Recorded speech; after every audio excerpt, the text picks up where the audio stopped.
Thanks to Earth Easy for sponsoring today's video. We're heading into the warmest months of the year, so I want to take a few minutes today and share with you a garden tour, show you some of the things I'm doing and updating in it, and of course a couple kitchen projects I've been doing to keep up with the harvest.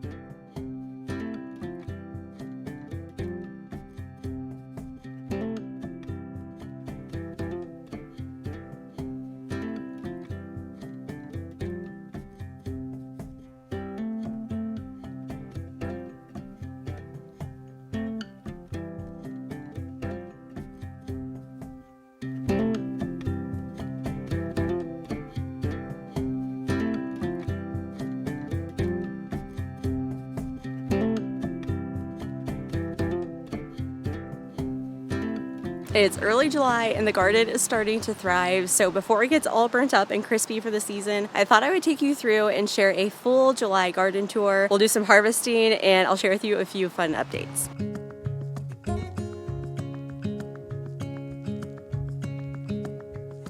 If you didn't catch my garden makeover that I did a little while back, I will link that down below because that will give you a good idea of what's already in here. Although I find myself adding to it over time, I just can't help it. Every time I go to a garden store, there's just that one more thing that I think I can squeeze into my garden. So it's looking lush. There's tons of stuff starting to come in right now. I have eggplants. I even have tomatoes starting to come in. But I also want to share with you some of the things that I've pulled out and what I've replaced those with, and just give you an overview of the entire garden.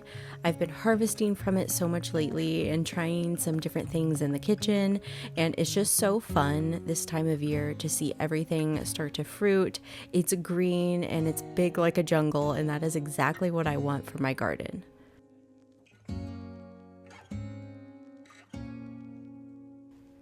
Here where I live on the East Coast, it's early July, but the weather is already in the 90s. So I want to make sure I show you and harvest everything I can before that summer heat really gets to the garden and just starts to leave things scorched. Because no matter how much you water it, eventually things just really start to crisp up. So right now is really like the peak of summer for me and for this garden because everything is just starting to be in full bloom and fruiting. And this is the best time before everything starts getting a little bit brown around the edges. So I've made a few updates lately, and that is mostly pulling out my cool weather crops. So I've had things like lettuces, and I even had some cabbages growing and kale, and all of those are pretty much done for right now. It's really hot, so I've harvested everything I can from those. I also had cabbage bugs that got to my brassicas this year, so I think next year I'm going to do things a little bit differently with those, but I was able to eat so much kale, and so that has just been so enjoyable for the earlier months this year, and now we're really moving over to those warm season crops. One thing that I had planted in my two front square beds was dill. I had dill in the center of both of those beds, and as soon as the weather got really hot, that dill immediately went to seed, and that's fine. You can definitely save the seed, but what I like to do is pull that out. I'm definitely someone who is okay with pulling things out of my garden. So I pulled out my kale and my cabbages and any lettuces that had bolted.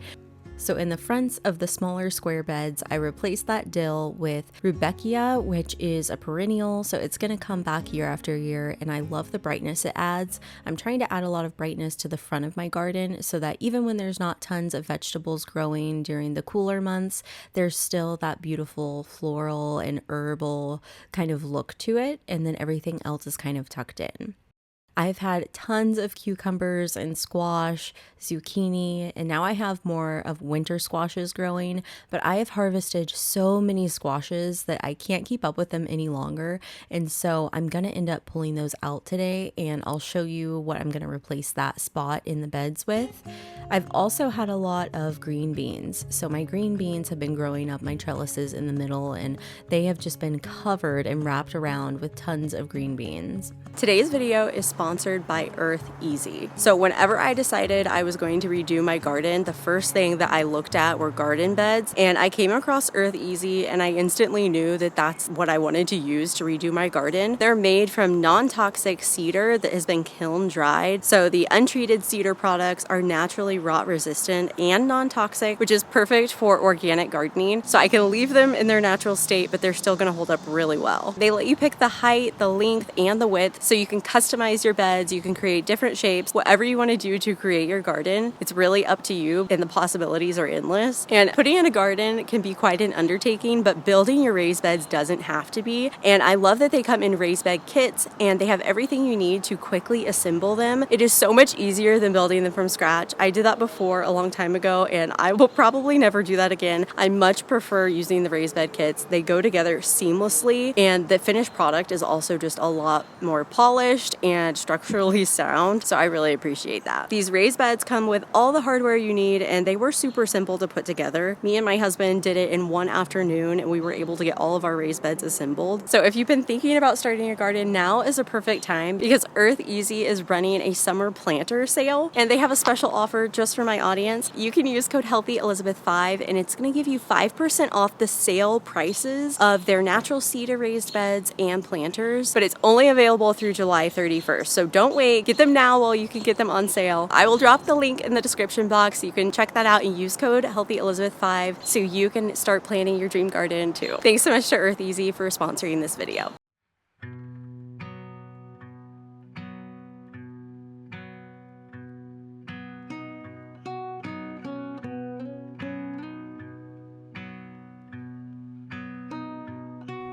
It's amazing how much has been able to be grown in just these two smaller front square beds.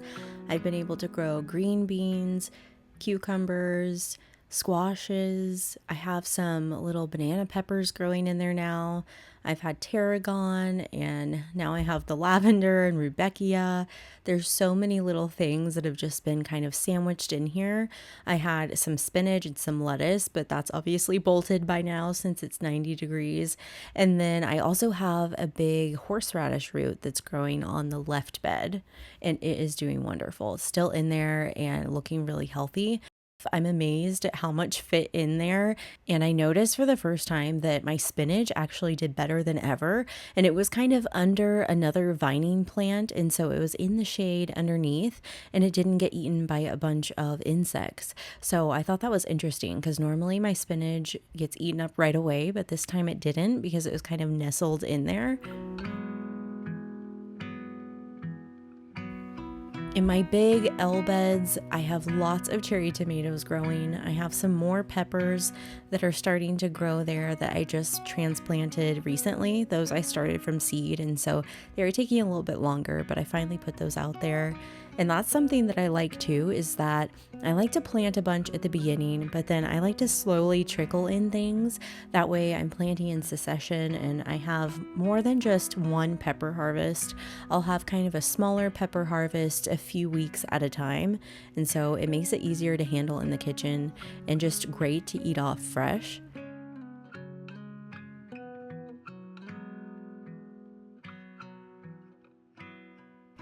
I planted some garlic chives, and those are beautiful and flowering.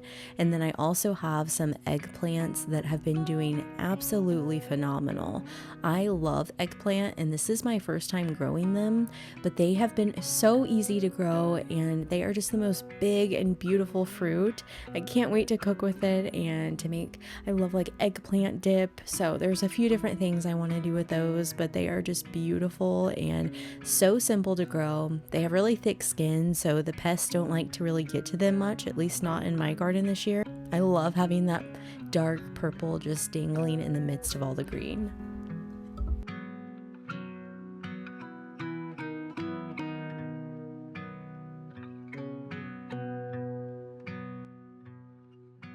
In the corner of my L beds is where I have 2 trellises with all the tomatoes growing up, and peppers over there too. But then under that, kind of tucked in that corner, are some squash plants. So these are honey nut squash, and then I also have some cucumbers, and I do that way they're not kind of growing all into the path, but they'll grow out into the yard instead. So if it's not growing up vertically, then I kind of have space for it to grow out into just our regular yard. And then I have the this little barrel over here that I planted some fennel in and mint and chives. And I've heard that you shouldn't plant fennel with other veggies because it'll suck the nutrients out of the soil. So I decided to test that out in the barrel. I figured planting the mint with it would be a good option because pretty much nothing suppresses mint growth. It likes to take things over. So sure enough, fennel and the mint are both growing vigorously along with the chives.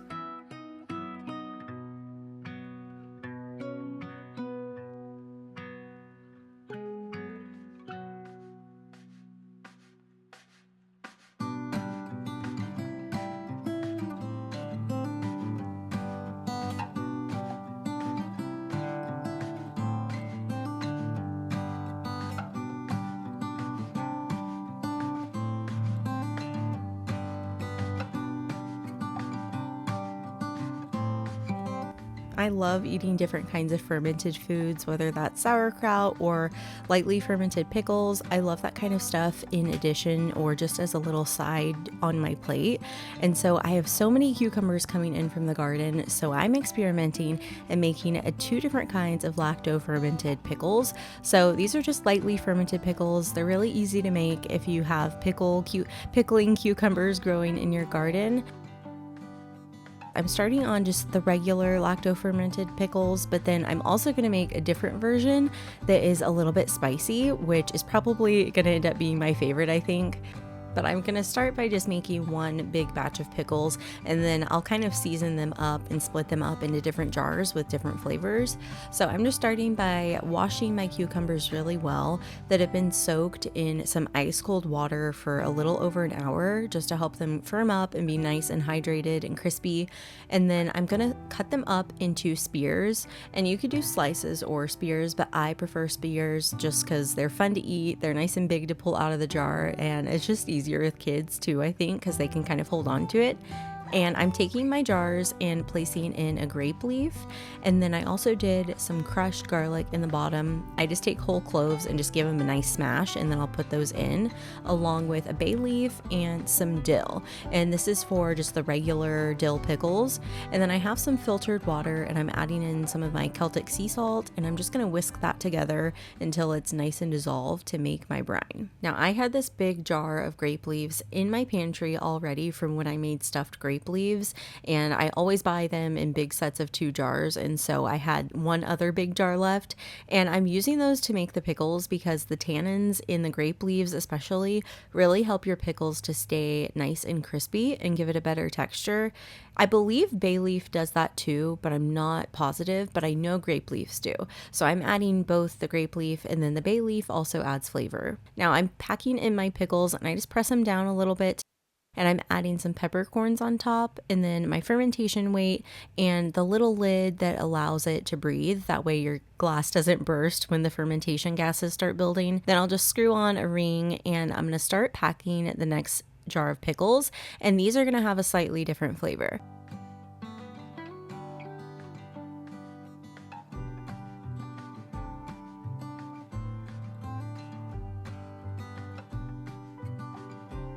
So again, I'm taking my garlic that I just crushed up and placing that in the bottom, and then putting 1 grape leaf around the edges of the jar.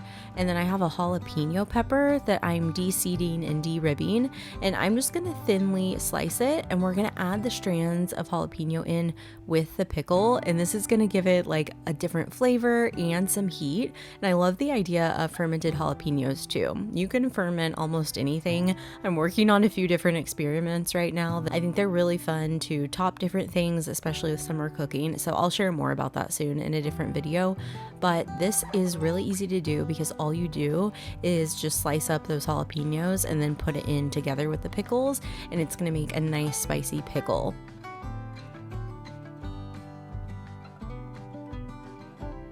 And I'll pour that brine right over the top that already has the salt in it, add my fermentation weight, and then again sprinkle some peppercorns for a little extra heat. But then to balance out the heat, I'm adding 1 tablespoon of maple syrup. I love sweet and spicy pickles, and so I thought this would be really fun to try out. You could also use honey, but I love maple syrup, so I'm just using that to flavor it instead.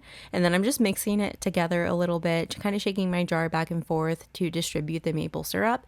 And then I'll leave these these all on the counter for 3 or 4 days or so to ferment, and then I'll put them in the fridge.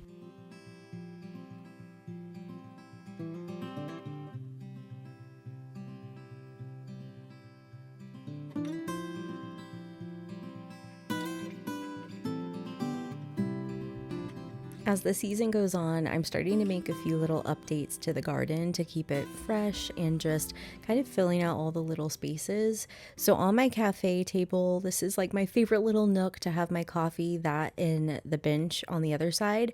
And so I'm adding some cushions, and I just found these online, but they're the perfect little round poofy cushion to keep the hot chairs from burning our legs, because these metal tables will heat up really hot. And so it's nice to have a little cushion underneath to kind of buffer that. And I also picked up this beautiful kind of vintage inspired terracotta pot. It has little rose detailing on it, and I just put some dahlias in it. And I love just the rustic kind of antique feel it adds to the garden. It just adds a little bit of character. Where I live, I'm always trying to figure out different ways to add character. I live in a 90s house, and so there's not a lot of charm. It's more cookie cutter, and so I'm trying to find the ways to add in little bits of character. And here I added in a little cushion to go along my wooden bench to make it more cozy. This acts like my front porch because I don't have a front porch to sit on, so I joke that this is my backyard front porch. And now I feel like it's so comfortable you could really just take a nap.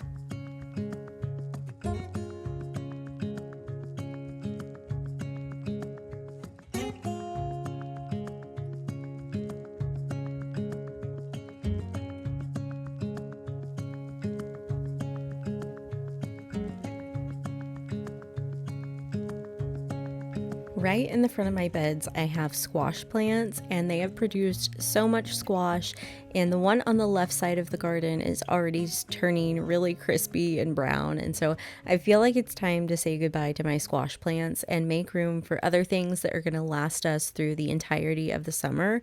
And so today I want to go ahead and pull those out, and I'm going to replace them with some perennials that are just going to live there long term. I learned that I don't really want to have my squash right at the front of my beds. I'd rather have my pretty flowers there and then have my squash running off of the sides and the back of the beds. That way it's just easier to walk through, and aesthetically I just love having the flowers right there, especially by the bench. So I'm going to pull these out of the garden and put them in my compost and replant them with some beautiful kind of purpley blue perennials that will be in bloom for most of the summer.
I love how this layout has turned out.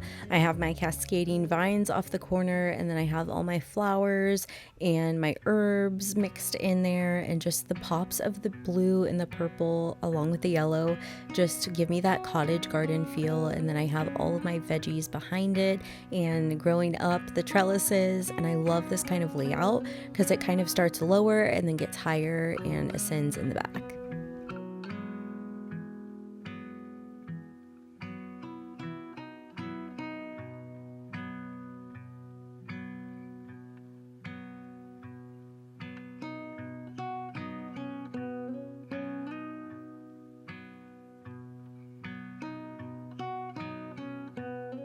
Well, I hope that you enjoyed just moseying through my garden today and fermenting pickles and all the stuff I love this time of year. It's just a simple summer day, but thanks so much for coming along. I hope it gave you some inspiration.